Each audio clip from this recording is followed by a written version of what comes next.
In today's video, I will be showing you all my fast-growing 8-queen Aphaenogaster occidentalis ant colony, moving them into a new test tube, and giving you all some facts and my experience so far for caring for them. Quickly before we start, I would appreciate if you all let me know in the comments below how you would like my new style of filming compared to my previous videos, as I have had to make some changes with my setup. With that said, I hope you all enjoy the video, and let's get into it. Here is the current setup that this colony is housed in, which is connected to this tube here that the colony has been in for the last couple of months.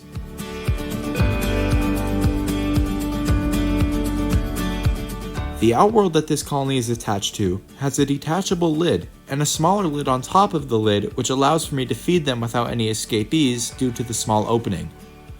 Currently, they do not have many workers that forage in the outworld at any given time. But whenever I feed the colony, it only takes one worker to discover the food, and they have a very quick response time, which means that they instantly start swarming the food. Recently, over the last couple of weeks, I have been experimenting with giving my ants that are not in hibernation yet some different food sources than I have given them in the past. One of these food sources includes nuts, such as walnuts, cashews, and almonds, which this Aphaenogaster colony and my Tetramorium colonies seem to really enjoy.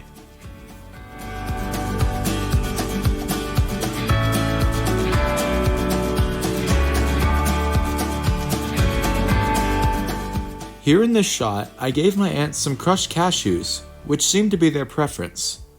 You can see they bring these small crushed nuts back to the nest, which they turn into ant bread, and are then fed to the larvae as a source of protein, which helps them develop into pupa.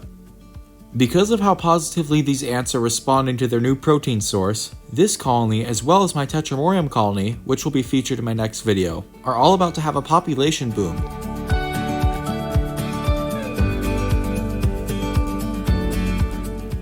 You can probably tell that in these shots, the ants get very stressed out whenever I uncover their nest to film them. I'll touch more on that later, but here is a clip of this queen falling over because the workers have been trying to drag her out of the nest.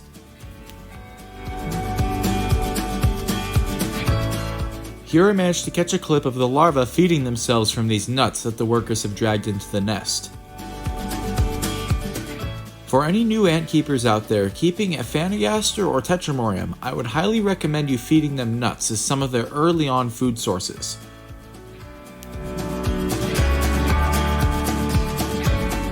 This outworld for this colony is from Tar Heel Ants and is a relatively new design they just put out. So far it has been working out for me well, and I recommend you pick one up if you like what you see. Quick side note.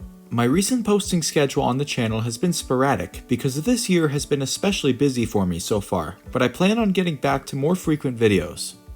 With that said, let's continue. So here I'm going to make a test tube for this colony. The test tube is made of glass, which is much clearer and will provide better visibility for the short time the colony will be housed in it before they grow large enough to move into an actual nest. I usually use cotton balls to make these test tube setups, but I have found cotton rounds to be just as effective. It is important to use filtered water when making these setups to prevent any unwanted bacteria from contaminating the cotton, leading to issues down the line. I'm filling up this test tube over halfway so I can maximize the amount of water that this colony has in the tube before moving them again, because I plan to keep them in this setup until they grow too large for it, in which case I'll provide a nest. In hindsight, I should not have used a cup to pour this water into the test tube, and it may have just been easier for me to do this process off camera, but cleaning up messes is all in a day's work when keeping ants. This step here is especially important. When you put in the cotton for the test tube, you want to do it quick, that way there's no air bubble inside.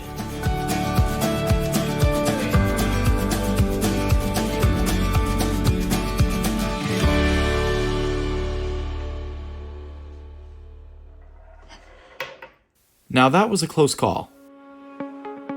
Now that the test tube is ready, I am attaching a couple of pieces of tubing to make it so that the test tube can connect to the outworld's opening. While this may not be very aesthetic, it does provide them more space and it is very secure, so it works.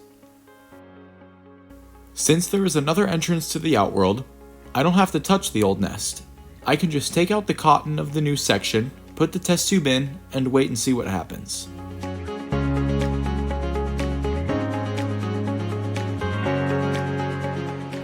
Very quickly, the first worker noticed that something was off, and what was previously a hole filled with cotton was now an entrance for the ants. The ants are very aggressive, and even at a small colony size, they are not at all shy to their surroundings, unlike some species. It did not take long for the word to spread, so I decided to leave them alone and put the new nest in darkness as a motivator for them to move in. Off camera, I detached the old nest when I saw the colony had completely evacuated it, and that led us to the next day. By the next day, the ants had completely moved out of their old tube and into the new one. What I have learned recently with ant keeping is that when you give your colony a new nest to move into, you do not need to feel like they have to move in right away, or force them to move in. Instead, see it as an option for your ants, and if they prefer the old nest for the time being, just let them do their thing. As long as they know that the new one exists, and it isn't way too big for them, they will consider it and move in whenever they see fit. You can see that immediately when I uncover this nest from the darkness, the queens start rushing into the outworld. What I've noticed about this species in particular compared to any other species I've ever kept, with the exception being Formica fusca, is that these ants get very stressed out from vibrations and light. So whenever I go to film the queens, they always rush out of the test tube into the outworld. Which is why I rarely check up on the nest, and when I do, I never shine LED lights on them like I'm doing today. I'm only doing this to film the colony. Regardless, when the queens do rush into the outworld, they slowly return to the nest after calming down a bit. Looking back into the new nest, you can really appreciate the coloring of these ants, and really see how much brood the colony has relative to how many workers there are, which is due to the 8 queens laying eggs.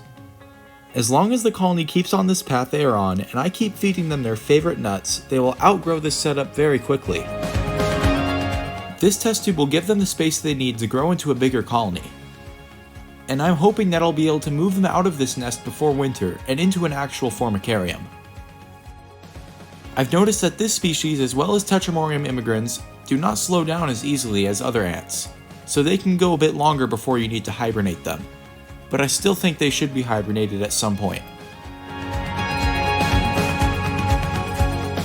So that's about all I have to show you in this week's video update. Thanks for making it this far, and I really appreciate your feedback on the new filming style and how you guys like it compared to the style of my most recent videos. I would also appreciate if you guys would like and subscribe to the channel, as it really helps me out a lot. Thank you all for watching, and I will see all of you in the next one. Peace.